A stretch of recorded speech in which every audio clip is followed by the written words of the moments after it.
Assalamu alaikum dear students, we are watching Learn English with Cab and today we are going to discuss chapter number 5 English Grammar and Composition, chapter number 5 Named Sentences।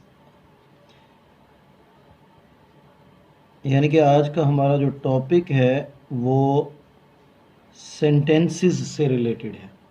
क्या है जी? Sentences से related है। Sentences हमारे पास दो तरह से हम इनको देखते हैं। इसमें नंबर 1 जो है वो हम लोग कहते हैं कि types of the sentences according to their function, यानी कि फंक्शनली टाइप्स होती हैं। दूसरे नंबर पे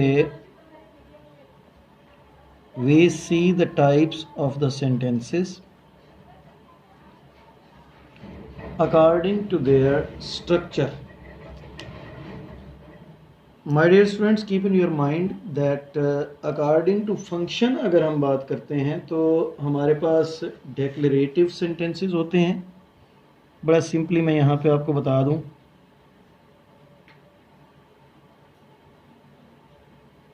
डेक्लरेटिव सेंटेंसेस ये सिंपल स्टेटमेंट्स होती हैं और नेगेटिव स्टेटमेंट्स होती हैं। इंट्रोगेटिव सेंटेंसेस, इंट्रोगेटिव सेंटेंसेस जो हैं ये क्वेश्चंस होते हैं।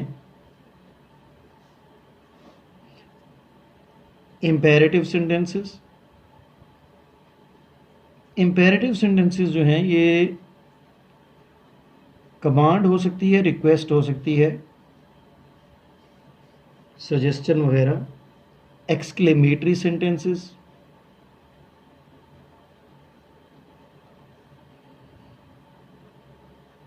एक्सक्लेमेटरी सेंटेंसेस जो हैं दे एक्सप्रेस योर इमोशन, या जो सडन आउटबर्स्ट ऑफ इमोशंस होता है जिसको मैं ये कहता होता हूँ कि ये प्योर आउटबर्स्ट ऑफ फीलिंग्स है।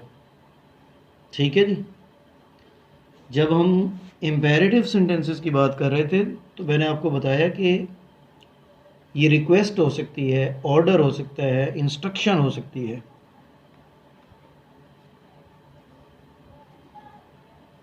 Request, order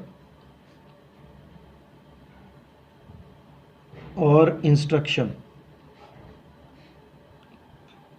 It might contain or express a piece of advice etc.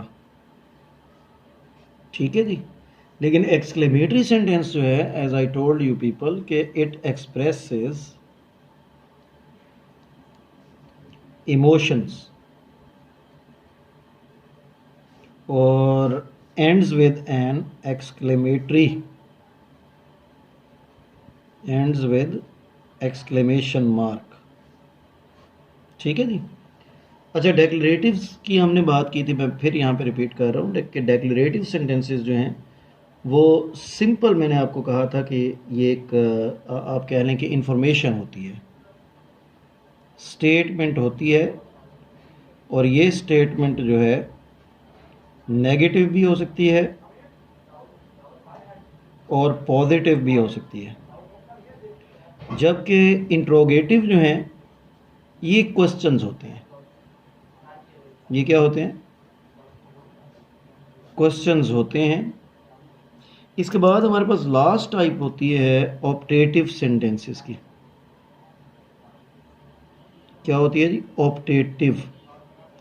अच्छा, ऑप्टेटिव जो होता है ना, इसको कुछ ग्रामरियन कहते हैं कि ये वर्बल मूड होता है। ये it's a verbal mood,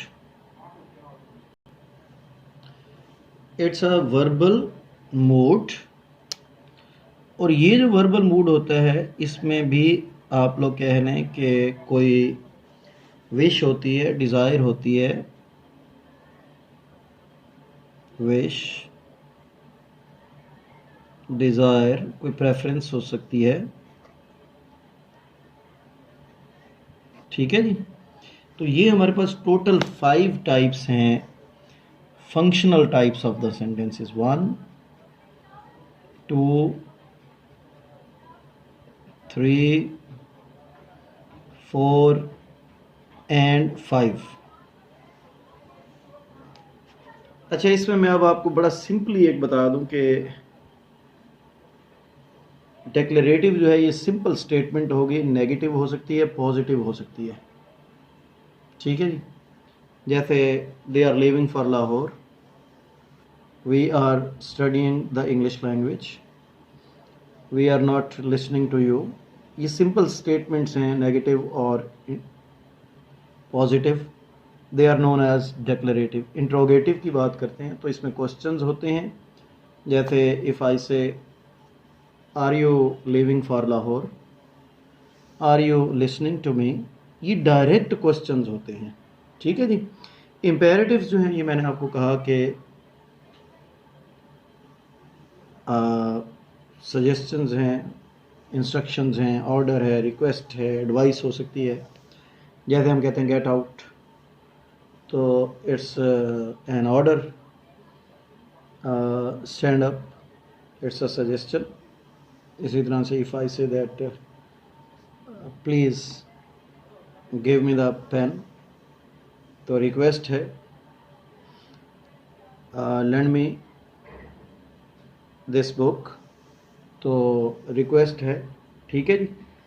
इसके बाद एक्सक्लेमेटरी होते हैं, तो वाओ इट्स डिलीशियस, ये एक्सक्लेमेटरी है, एक्सक्लेमेशन है। It was really a superb rally, ये एक्सक्लेमेशन है। ऑप्टेटिव जो है ये हम लोग कहते हैं कि वर्बल मूड है, ये विश होती है, डिज़ायर होती है। जैसे may you live long, may you live long, may he live long. इसमें बेसिक फॉर्म ऑफ वर्ब ही आती है मे के बाद। ठीक है जी। तो may he be ड्रोन्ड,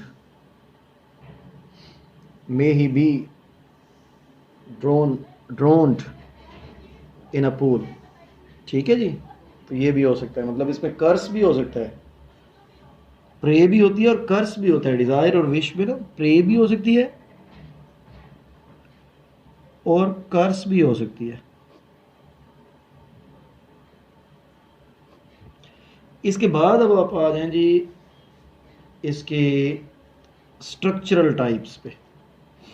structural types जो हैं ये first of all compound sentences. Compound sentences जो होते हैं ये independent clauses plus independent clauses से बनते हैं। इंडिपेंडेंट क्लॉज प्लस जनरली हम लोग कहते हैं कि फैन बॉयज़ होते हैं, coma plus coordinating conjunction plus independent clause. इसकी जगह हम लोग कहते हैं कि सेमी कॉलन भी आ जाता है, इसकी जगह पे कॉलन भी आ जाता है। ठीक है जी। ये कंपाउंड सेंटेंसेस होते हैं। For example if I say that we are learning English but our friends are learning French. ठीक हो गया जी। तो बट यहाँ पे कोऑर्डिनेटिंग कंजंक्शन है ना, फैन बॉयज़ में से है। इसी तरह से दूसरे नंबर पे होते हैं कम्प्लेक्स। अच्छा, कम्प्लेक्स में ये होता है कि एक इंडिपेंडेंट क्लॉज होती है, एक डिपेंडेंट क्लॉज होती है। यानी कि इसमें जो स्ट्रक्चर बनता है वो ये बनता है, independent clause plus subordinating conjunction plus dependent clause. या फिर इसमें ये स्ट्रक्चर बनता है कि subordinating conjunction plus dependent clause plus comma plus independent clause. जैसे if I say that the train had left before I reached there. Before I reached there जो है ये डिपेंडेंट क्लॉज है। बिफोर यहाँ पे सबऑर्डिनेटिंग कंजंक्शन का काम कर रहा है। ठीक है। In the same way if you work you will pass. If you work, you यहाँ पर इफ़ यू वर्क जो है ये डिपेंडेंट क्लॉज है। इफ़ यहाँ पे सबऑर्डिनेटर का काम कर रहा है, यू विल पास आगे इंडिपेंडेंट क्लॉज होगी। ठीक हो गया जी। तो इसी तरह से एक तीसरी हमारे पास इसकी टाइप होती है कंपाउंड कम्प्लेक्स। अच्छा, इसके ना जैसे नाम से जाहिर है इसमें दोनों करेक्टरिस्टिक्स होती हैं। कंपाउंड भी और कम्प्लेक्स भी, इसमें दोनों करेक्टरिस्टिक्स होंगी। कंपाउंड सेंटेंस वाली करेक्टरिस्टिक्स भी होंगी और कम्प्लेक्स सेंटेंस वाली करेक्टरिस्टिक्स भी होंगी। जैसे if I say that Aslam left in Hari after he got a phone call, तो अब ये कम्प्लेक्स है। अब आगे इसकी इंडिपेंडेंट क्लॉज आ जाए कोई, but he came back 10 minutes later, तो ये क्या हो जाएगा फिर, कंपाउंड वाली करेक्टरिस्टिक भी आ गई और कम्प्लेक्स वाली करेक्टरिस्टिक भी है। ठीक है जी। जैसे मैंने अभी कहा था कि we are learning English language but our friends are learning French because they have to leave for France, क्योंकि उन्होंने फ्रांस जाना था। तो अब बिकॉज जो है यहाँ पे पहली दो क्लॉजेज जो थी, we are learning English but our friends are learning French, ये इंडिपेंडेंट प्लस इंडिपेंडेंट कंपाउंड की करेक्टरिस्टिक हो गई। लेकिन जैसे बिकॉज लगाया यानी कि सबऑर्डिनेटर लगाया तो आगे कम्प्लेक्स की करेक्टरिस्टिक आ गई। समझ रहे हैं इस बात को?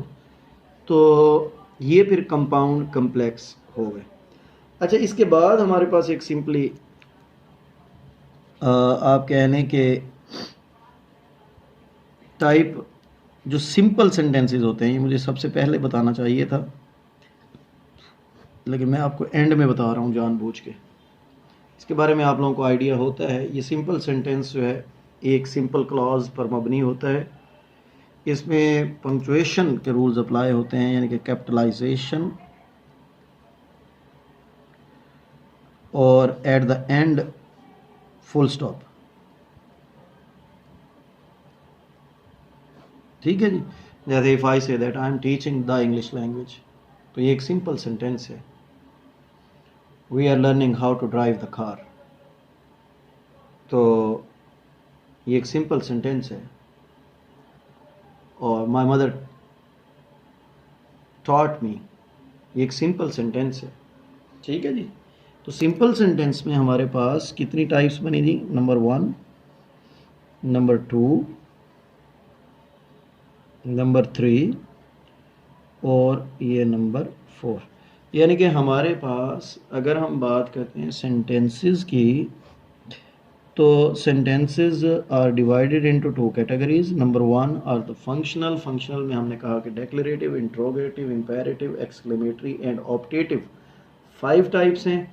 उसके बाद फिर हमने कहा कि स्ट्रक्चरली तो हमारे पास हमने कहा कंपाउंड सेंटेंसेस हैं, कम्प्लेक्स हैं, कंपाउंड कम्प्लेक्स हैं और सिंपल सेंटेंसेस हैं। तो ये 4 हमारे पास स्ट्रक्चरल टाइप्स हैं। Lenny, that was all from my side for today. Thank you very much for watching Learn English with Kev. We'll see you tomorrow, inshallah.